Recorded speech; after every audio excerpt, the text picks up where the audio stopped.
What's going on, guys? Welcome back to a brand new video. Good morning, good afternoon, or good evening, depending on where in the world you're watching from. Today, we're going to be visiting the tale of Carl P. Schmidt, who is a scientist that specialized in studying snakes. Mr. Schmidt had a very long career in identifying snakes, and he felt that he was an expert in the subject, which he was. However, this would ultimately be what led him down the path to his untimely death. Carl ended up getting bitten by a venomous Boomslang snake, and for the last 24 hours of his life, he documented everything that happened to him as a result of the venom.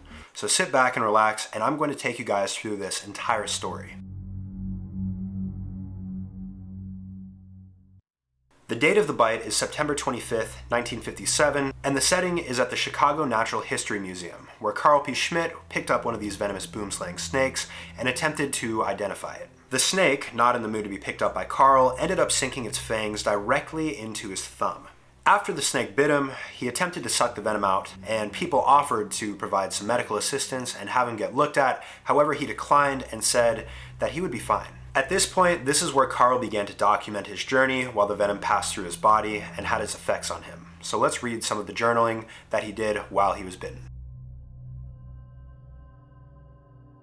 Now, while we sit here and read through his last 24 hours and what he journaled, I'd like to just put this out here. If you ever get bit by a snake, always seek medical attention.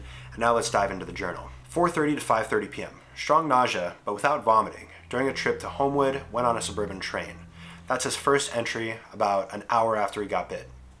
From 5:30 to 6:30 p.m., strong chill and shaking followed by a fever of 101.7 degrees. Bleeding of mucous membranes in the mouth began at 5:30, apparently mostly from gums. So at this point, a few hours after the bite, he's bleeding from his gums down here, which is definitely not a good sign. At this point, if I hadn't gone to the hospital already, I would be en route there. I'd be driving there at 90 miles per hour. At 8:30 p.m., ate 2 pieces of milk toast. So not very much food. I'm assuming because of the nausea that he was experiencing, he didn't want to eat anything else. 9 to 12:20 a.m. slept well. Urination at 12:20 a.m., mostly blood, but a small amount. Side note, if you are urinating blood, that's it. You should go to the hospital. Took a glass of water at 4:30 a.m. followed by violent nausea and vomiting, the contents of the stomach being the undigested supper. Felt much better and slept until 6:30 a.m. We now fast forward to the next day, September 26th at 6:30 a.m.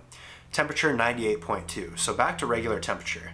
Ate cereal and poached eggs on toast and applesauce and coffee for breakfast. No urine with an ounce or so of blood every 3 hours. Mouth and nose continuing to bleed, not excessively.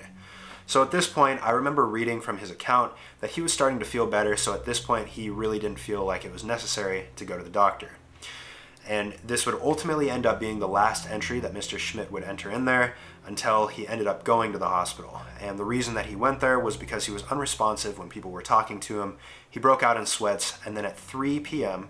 that day, September 26th, he ended up passing away and he was pronounced dead at the hospital. A final autopsy showed that Mr. Schmidt was suffering from severe internal bleeding from his brain all the way down to his heart. So major organs that should not be bleeding were bleeding, and this is inevitably what caused his death. The real question that I have when reading something like this is, did this guy purposefully do this? Did he end up allowing himself to travel down this path so he could document this? Because to be quite honest, this is probably the only account that we've had from somebody, especially of his nature, an expert, talking about what it's like to succumb to the venom. So, I'll leave it up to you guys to decide. Drop a comment down below letting me know what you guys think. If this was just a very ignorant act to not go to the hospital, or if he did this on purpose. As always, I hope you guys did enjoy the video.